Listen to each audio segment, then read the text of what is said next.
"You're not welcome back until you apologize to your niece," my mom said. "You embarrassed her in front of the family." I just nodded, packed my things, and removed myself from every bill account and autopay they depended on. Within 24 hours, their phones were cut, the power was out, and the apologies started rolling in. I've never been one to explode in front of people. I've always kept my head down, kept the peace, kept the bills paid. But that night during that ridiculous Sunday dinner, something in me just snapped. The thing about living with your parents as an adult is that you're never really seen as one. It doesn't matter if you're the one buying the groceries, managing the bills, handling doctor's appointments, car repairs, cleaning up after everyone's mess. In their eyes, I was still just Stacy, the single mom who never quite figured things out.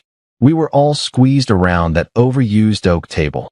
Me, my daughter Harper, my sister Amanda, her husband Jason, their daughter Ellie, and of course my parents, who never missed a chance to comment on how tired I looked. Ellie was in full performance mode that night. Hair curled, acrylic nails tapping against her phone, giggling at things that didn't seem to have a punchline. She'd already commented on Harper's shoes before we sat down. Then something about her haircut, and now it was Harper's weight. "She probably doesn't want to eat because she's scared she'll get fatter," Ellie said, smirking while texting with one hand and stabbing a green bean with the other. No one laughed, but no one said anything either. Harper just sat there staring at her plate, like if she concentrated hard enough, she could disappear into it. I looked straight at Amanda. She didn't even blink. So, I turned to Mom, then Dad. Mom gave me that look like I should just let it go. Dad was already halfway tuned out, the sound from the living room TV leaking through like always. I'd spent the past 4 years swallowing every insult for the sake of peace, for the roof over our heads, for the illusion of family. But that night, I broke the silence. And I didn't just snap at Ellie. I dismantled every piece of the fake harmony they all clung to. I laid it all out. Every time Ellie had mocked Harper, every time Amanda had brushed it off, every time Mom told me to pick my battles, and every time Dad said, "It's just kids." I told them how Harper cried herself to sleep last Christmas after Ellie told her no one would want to sit next to her at the table because she looked like she was about to explode. I said it all. Jason tried to cut me off, but I wasn't talking to him.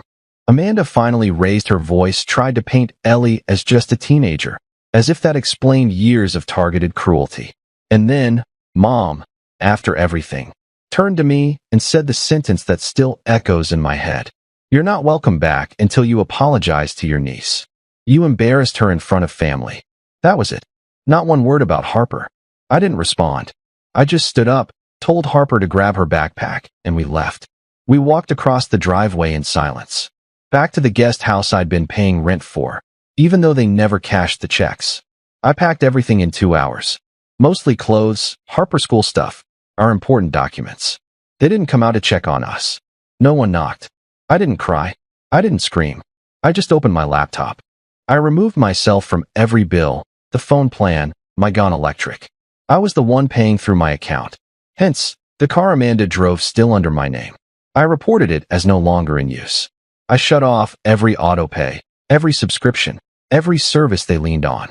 The next morning, I signed a lease for a small 2-bedroom that just happened to open up after someone backed out last minute. No credit check thanks to the landlord being a friend of a friend. Harper and I moved in the same day. By noon, the power was out at my parents' house. By 3, none of their phones worked. That night, I got 12 calls from Jason's work number, from neighbors, even from Amanda's old high school friend who found me on Facebook. They all wanted to know where I was, what had happened, why the family account wasn't working. I ignored every single one because for the first time in a long time, I felt free. And I knew deep down they weren't worried about us. They were just panicking about losing what I gave them. The calls didn't slow down. If anything, they picked up speed. I stopped checking voicemail after the first few. Amanda left one pretending to be calm like this wasn't a full-blown fallout. She said we should talk like adults and clear the air. I just stared at my screen thinking she still doesn't get it. Then Mom tried. 3 missed calls in a row. No message, no texts, just silence on the line like maybe I'd pick up if she held the phone long enough. Jason finally left a voicemail. His voice was clipped and irritated. "You took us off the damn grid, Stacy. Seriously, grow up." Actually made me laugh. They were all scrambling, not because I was gone, Not because they missed Harper or cared about what happened to her at that dinner table, but because their comfort had been disrupted. Music. I could imagine it all perfectly. Amanda not knowing how to switch the electric account into her name. Mom confused about why her phone wouldn't make calls. Ellie whining about the Wi-Fi being down. Jason blaming everyone but himself. And none of them understanding how much they'd come to rely on the very person they pushed out. The truth is, they'd all made me their unofficial manager. It wasn't out of trust. It was out of convenience.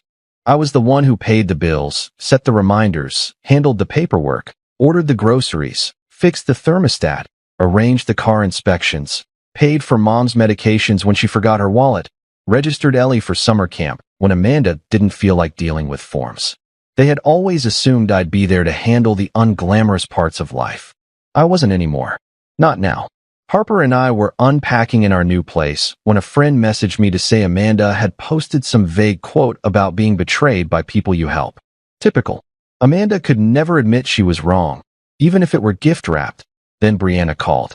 We'd been close since high school, and even though she stayed in touch with my family, she'd always made it clear she didn't get involved in the drama.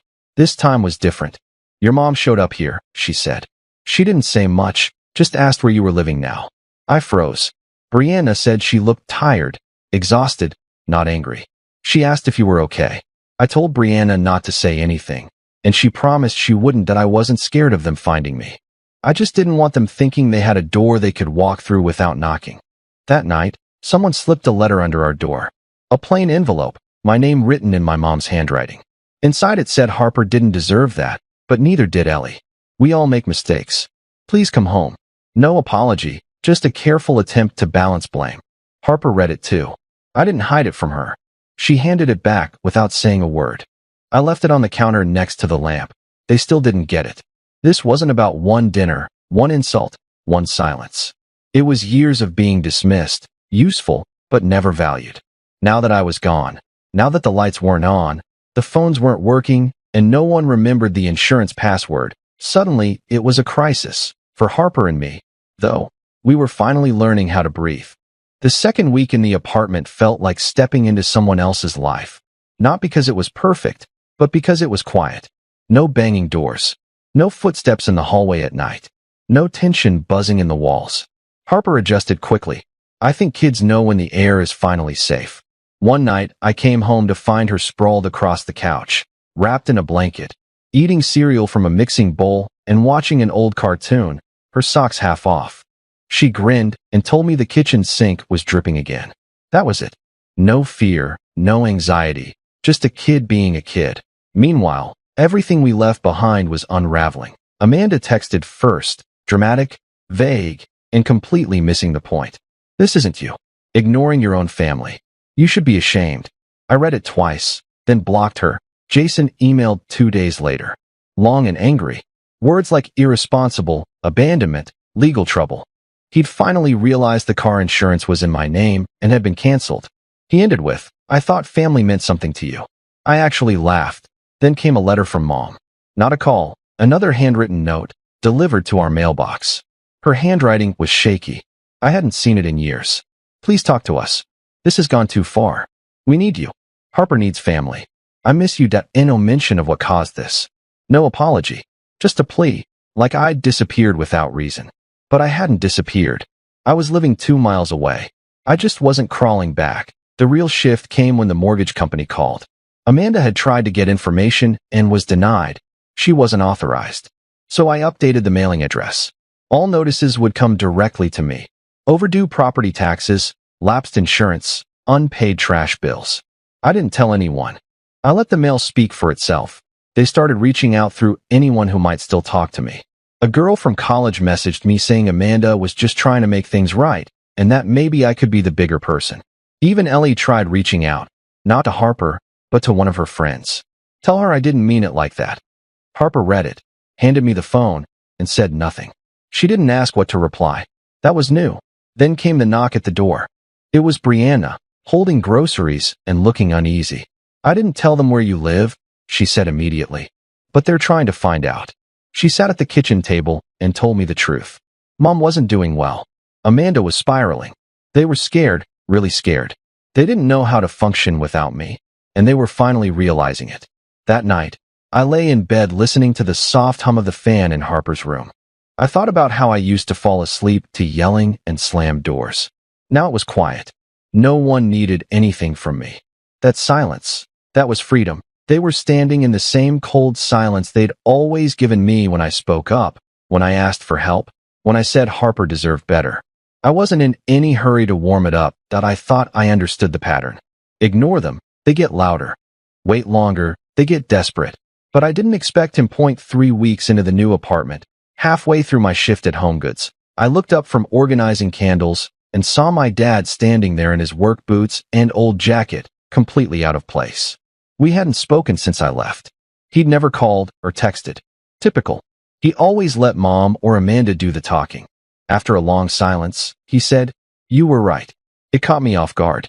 Not because I needed it, but because I never expected anyone to admit it. He said things had gone too far, that Harper and I didn't deserve it, and that he should have spoken up. Then he told me Ellie had asked to see a therapist. She'd been having panic attacks and didn't like how she felt around people anymore, especially around Harper. Amanda had resisted at first, but after everything started falling apart, she cracked. Dad said quietly, "They're scared because now they know you can live without them."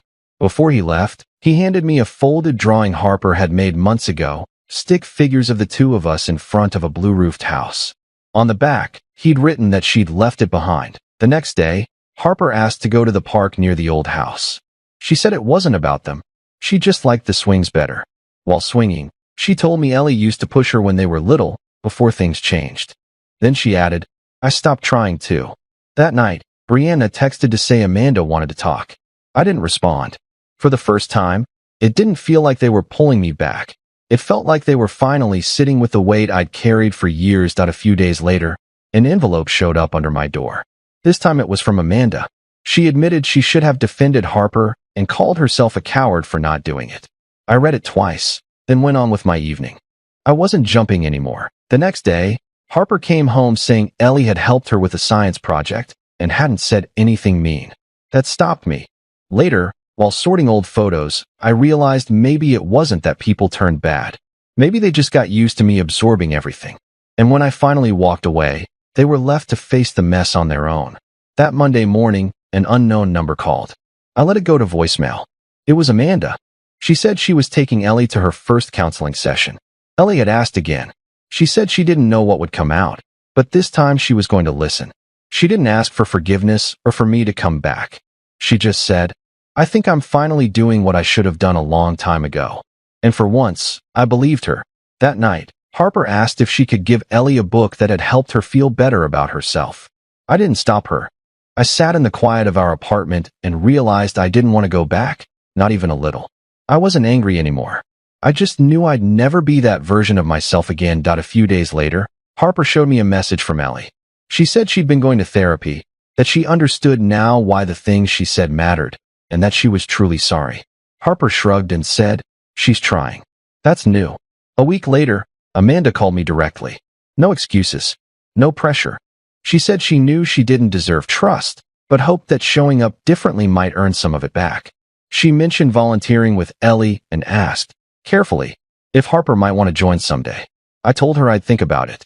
I did. Harper was healing. She laughed more. She didn't flinch anymore. I wasn't going to risk that, but I couldn't ignore that something real had shifted. A few Sundays later, we ran into Amanda and Ellie at the park. Ellie handed Harper a small sketchbook. On the front it read, "For when you need to draw a better world." Harper said thank you. No hugs. No tears. Just quiet respect.